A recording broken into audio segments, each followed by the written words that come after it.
Bakit hindi naglaban si Pacquiao at Maidana? Pag-uusapan natin yan mga kabaksbol.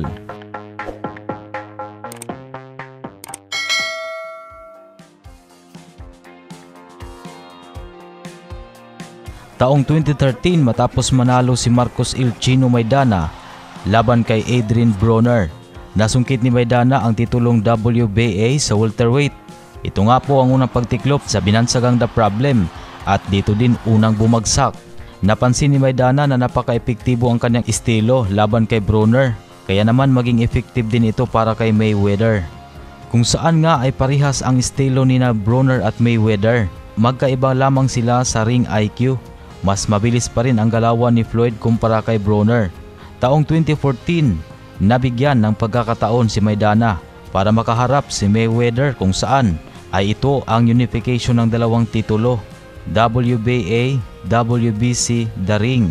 Dito ipinamalas ni Maidana ang kanyang estilo na ginamit kay Broner na naging effective naman ito dahil hindi masyadong makaiwas si Mayweather.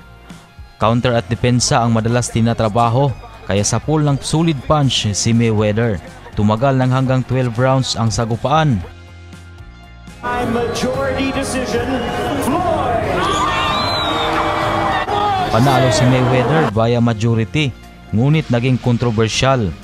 Lumabas agad ang balita pagkatapos ng laban na dito na nais ni Maidana na makalaban din si Pacman.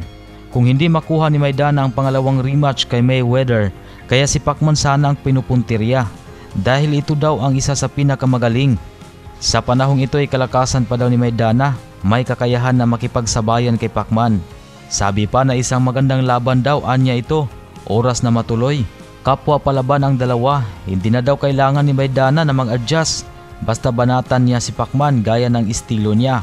Sinabi pa ni Maidana na hindi daw niya tatakbuhan si Pacman, sabayan daw sila hanggang sa matapos ang laban.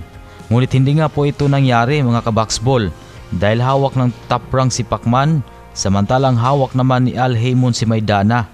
Hindi po magkapareho ng promotion, subalit nasa listahan na si Pacman na posibleng makalaban ni Maidana. Sinasabing kung inayos lang ni Bob Arum at Al Haymon ang laban ay posible sanang matuloy. Ngunit sumang-ayon naman si Mayweather sa pangalawang laban nila. Isa din itong dahilan kaya nawala ang potensyal na laban kay Pacman, kung saan nga po ay nag-rematch silang dalawa pagkatapos ng 4 na buwan.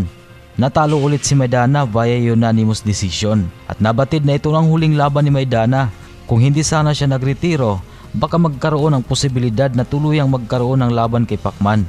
Inayos na ang labang Pacman at Mayweather taong 2015, kaya ang posibleng laban kay Maidana hindi na nangyari, pero sinasabing balak ni Maidana na bumalik sa boxing dahil gusto pa rin daw niyang makalaban si Pacman. Ngunit malayong malayo ng gaya ng dati ang kanyang galawan. At sa kasalukuyan nga po ay napakayaman na daw itong si Marcos Maidana sa bansang Argentina. Nagkaroon ng maraming ari-arian. Anong masasabi niyo kay Maidana mga kabaksbol kung magkaroon man ito ng laban kay Pacman?